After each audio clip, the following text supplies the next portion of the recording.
ओम श्री गुरुवे नमः। ओम शांति शांति शांति। प्रणाम भगवान। भगवान, अभी हमारा सत्संग जीवन मुक्ति विवेक श्री स्वामी अखंडानंद सरस्वती जी महाराज द्वारा विरचित बहुत ही प्यारा ग्रंथ और प्रवचन नंबर 19 से प्रारंभ करते हैं भगवान। Episode number 1। स्वामी जी बताते हैं कि नारायण नारायण नारायण नारायण।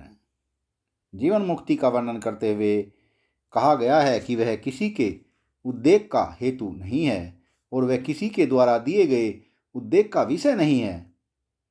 यस्मानो दिज्यते लोको लोकानो दिज्यते चय। जीवन मुक्त न तो उदिग्र होता है और न ही उदिग्र करता है। यह दोहरी बात है। जीवन मुक्त किसी को उदिग्र नहीं करता।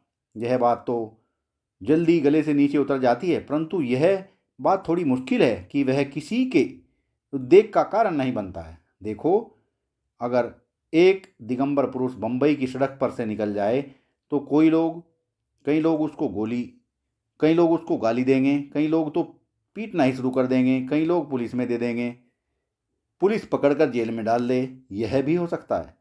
भला अब बताओ, जीवन मुक्त महापुरुष को देखकर किसी को उद्वेग नहीं होता? इसका क्या अर्थ है? कल आपको सुनाया था कि जीवन मुक्त महापुरुष की दृष्टि ब्रह्म दृष्टि है, उसका दृष्टिकोण नहीं होता है। ब्रह्म दृष्टि है और उसका दृष्टिकोण नहीं होता है। दृष्टिकोण तो अधूरा होता है। एक कोण से लिया हुआ फोटो सच्चा फोटो नहीं होता है। जीवन मुक्त ने तो संपूर्ण विश्व का समूचा फोटो ले लिया है। वाह भगवान वाह। ब्रह्म ज्ञान से संपूर्ण प्रपंच का संपूर्ण फोटो ले लिया जाता है। ब्रह्म ज्ञान से संपूर्ण विश्व ब्रह्मांड का प्रकाशन होता है। ब्रह्म ज्ञान के अतिरिक्त और किसी भी ज्ञान से संपूर्ण विश्व का प्रकाशन नहीं होता है। हाँ, विश्व के एक अंश का प्रकाशन होता है।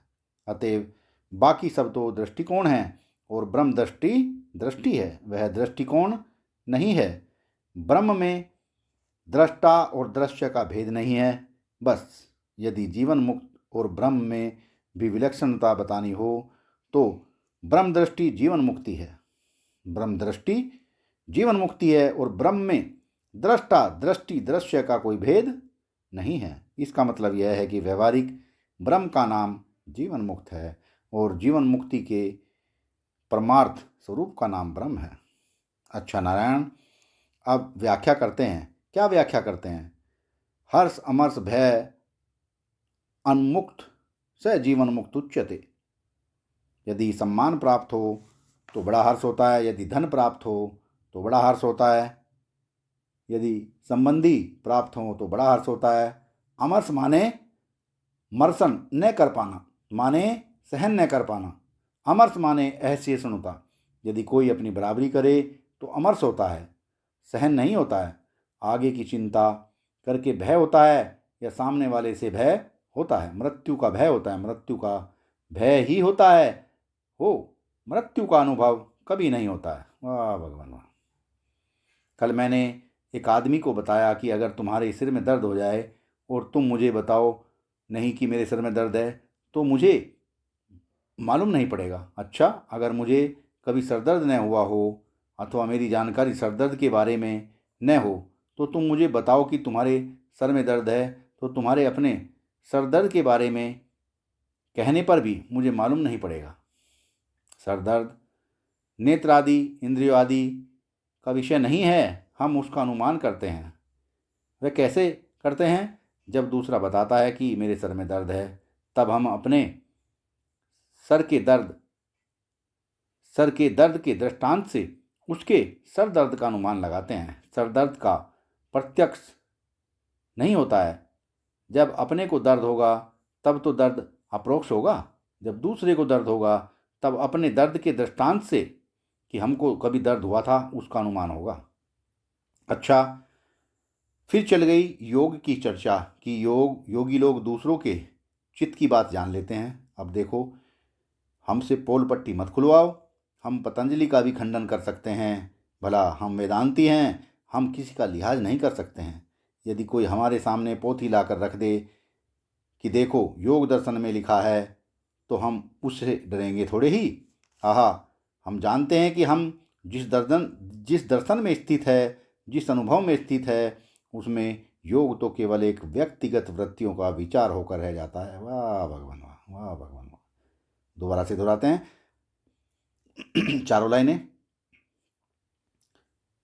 हमसे पोल पट्टी मत खुलवाओ, हम पतंजलि का भी खंडन कर सकते हैं। भला हम वेदांती हैं, हम किसी का लिहाज नहीं कर सकते हैं। यदि कोई हमारे सामने पोथी लाकर रख दे कि देखो योग दर्शन में यह लिखा है, तो हम उससे डरेंगे थोड़े ही। आहा, हम जानते हैं कि हम जिस दर्शन में स्थित हैं, जिस अनुभव में स्थित हैं, उसमें योग तो केवल एक व्यक्तिगत वृत्तियों का विचार होकर रह जाता है, या वृत्तियों की शांति होकर रह जाता है।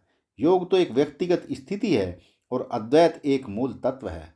ऐसे समझो कि विषय एक घड़ा है जिसमें शराब भरी है, योगी एक घड़ा है जिसमें दूध भरा है, तत्वज्ञानी तो समूची पृथ्वी ही है। इतना फर्क है दोनों में। यदि योगी निर्मल घटाकाश है, उसके भीतर कुछ और नहीं है, तो विषयी पुरुष मैल भरा घटाकाश है, परंतु वह घटाकाश ही है। योगी और भोगी दोनों घटाकाश ही हैं। महाकाश के साथ उनकी एकता नहीं है, उनको अपनी एकता का बोध भी नहीं है। नारायण, जब योग की चर्चा आई तब मैंने कहा, भाई आप योग की बात तो उनसे करो जिन्होंने योग दर्शन न देखा हो। उसकी तो ऐसी पोल पट्टी है ना। दूसरे के मन का ज्ञान कैसे होता है, इसकी युक्ति योग दर्शन में बताई है। एक बार हमने एक योगी से पूछा, क्या आप हमारे मन की बात जानते हैं? बोले हाँ, जान सकते हैं। देखो, उन्होंने यह नहीं कहा कि मैं जानता हूँ, उन्होंने कहा मैं जान सकता हूँ।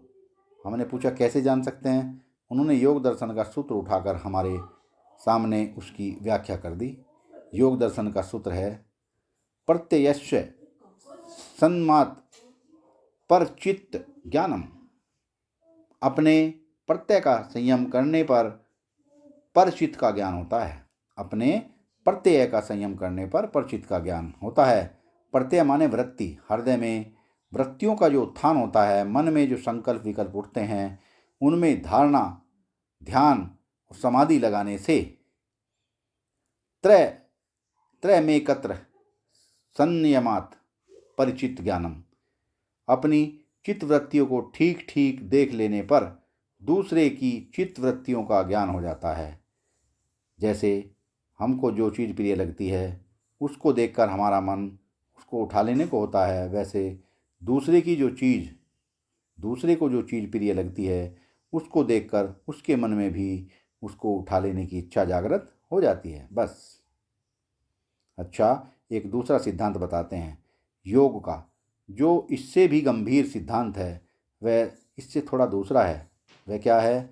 वृत्तियाँ व्यक्तिगत होती हैं, चित्त सतत सारी सृष्टि का एक है। वहाँ संपूर्ण वृत्तियों का बीज, समग्र सृष्टि की वृत्तियों का बीज विद्यमान होता है। धारणा ध्यान के बाद जब किसी वस्तु को जानने के लिए अपनी वृत्तियों का निरोध करके चित्त भूमि में स्थित होते हैं, निरोध भूमि में स्थित होते हैं, और उसमें जब डुबकी लगाते हैं तब उसका दर्शन हो जाता है। आपको एक बात और सुनानी है कि हम लोग दूसरे के बारे में कल्पना करते हैं। हम अपने नमूने पर दूसरे के मन की केवल कल्पना करते हैं। हम लोग बचपन में क्या बदमाशी करते थे, वह आपको सुनाते हैं। सत्संग को यहीं पे विराम देते हैं भगवान। आगे का सत्संग कर लेंगे। प्रणाम भगवान।